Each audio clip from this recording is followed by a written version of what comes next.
យើងមាន speed 1 បូកជាមួយនឹងដក1ស្វ័យគុណ n លើ 2n ចូលសិក្សាពីភាពរីកឬក៏ភាពរួមនៃ speed ហ្នឹងចឹងនៅពេលដែលយើងរក limit យើងចង់រក limit វាមើលនៅពេលដែល n ខិតទៅជិតបូកអណ្ណននៃអា speed របស់យើង1បូកជាមួយនឹងដក1ស្វ័យគុណ n ហ្នឹងលើ 2n ហ្នឹងតើវាស្មើប្រមាណបាទតែ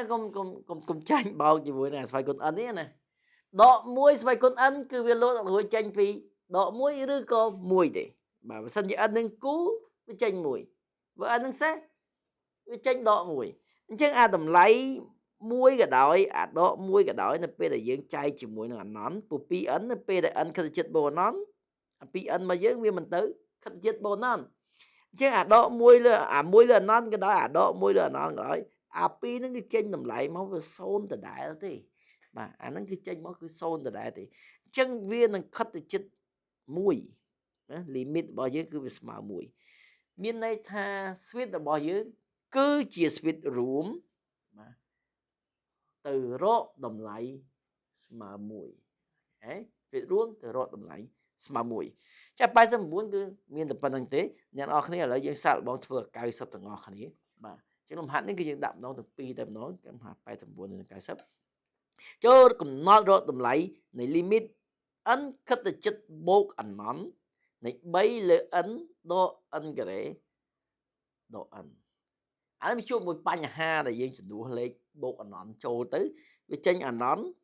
ដកអណន្តដូចអាការយើងធ្វើលំហាត់ទី88អញ្ចឹងបាទជានៅក្នុងករណីយើងគុណកន្សោមឆ្លាស់យើងដឹងហើយបាទគឺយើងគុណជាមួយនឹងកន្សោមឆ្លាស់របស់យើងអញ្ចឹង n គិតទៅជិតបូកអណន្ត3បាទខាងក្រោមនេះគឺយើងត្រូវគុណមួយកន្សោមឆ្លាស់របស់វាគឺ n ដកជាមួយនឹងរឹសនៃ n ការ៉េដក n ចឹងកន្សោមឆ្លាស់វាគឺ n បូកជាមួយនឹងរឹសនៃ n ការ៉េដក n មិនបានយើងនិយាយចេះតែនិយាយថាហ្នឹងកន្សោមឆ្លាស់ហ្នឹងគឺឆ្លាស់សញ្ញាអាមួយនេះដកអានេះបូកក្រែមហ្នឹងតួវាដូចគ្នាណាអានេះម្ដុំនេះណាម្ដុំនេះអូខេចឹងយើងគុណជាមួយកន្សោមឆ្លាស់របស់យើងបូកយើងត្រូវគុណមកលើដែរកាលណាយើងគុណមួយភាគបែកយើងត្រូវគុណមួយភាគយកដែរណាចឹង3កតាជាមួយនឹង n បូកជាមួយនឹងរឹសនៃ n ការ៉េដក n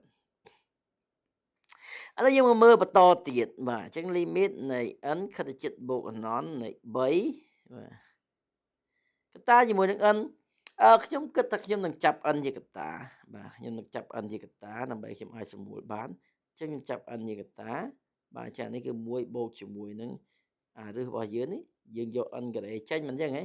បាទជា n ការ៉េចេញយើងមិនទៅសល់1ដកជាមួយនឹង1លើ n បាទអានេះគឺតម្លៃរបស់យើង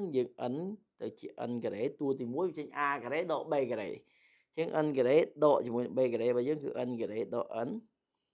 ខេចាខាងលើរបស់យើងវានៅតែ n តែជាមួយ n ស្ថិតទៅបូកអណន្តយើងដាក់ 3n ដដែលមកណាយើងអត់ធ្វើអីទេយើងអត់សម្រួលបានផងបាទជាងដាក់ចឹងមកអានេះ n ការ៉េយើងសម្រួលចោលបាននេះបាទ n ការ៉េដក n ការ៉េវាអស់ហើយប៉ុន្តែដកជាមួយដកចេញបូក n វិញណាបាទអញ្ចឹងលើ n ឥឡូវនេះគឺយើងអាចសម្រួលបានអ្នកនរគ្នាណាបាទនេះយើងអាចសម្រួលបាន n មួយ n សម្រួលបានចឹងនៅសល់តែ3ទេ3គុណជាមួយនឹង1បូកជាមួយនឹង1ព្រោះនេះវាចេញ0ដែរនេះកន្លែងនេះគឺ0បាទអញ្ចឹងវានៅសល់3កតា2អញ្ចឹងវាសល់3តា1បូក1ស្មើនឹង3គុណ2ស្មើ6តែទី90របស់យើងគឺស្មើនឹង6ហើយទី89មកគឺ speed រួមខិតទៅរកតម្លៃ1បាទគុណយើងនឹងជួបគ្នានៅវីដេអូក្រោយទៀតតាក់ទងជាមួយចំណុចទី2នៃ limit នៃ speed របស់យើងបាទគុណ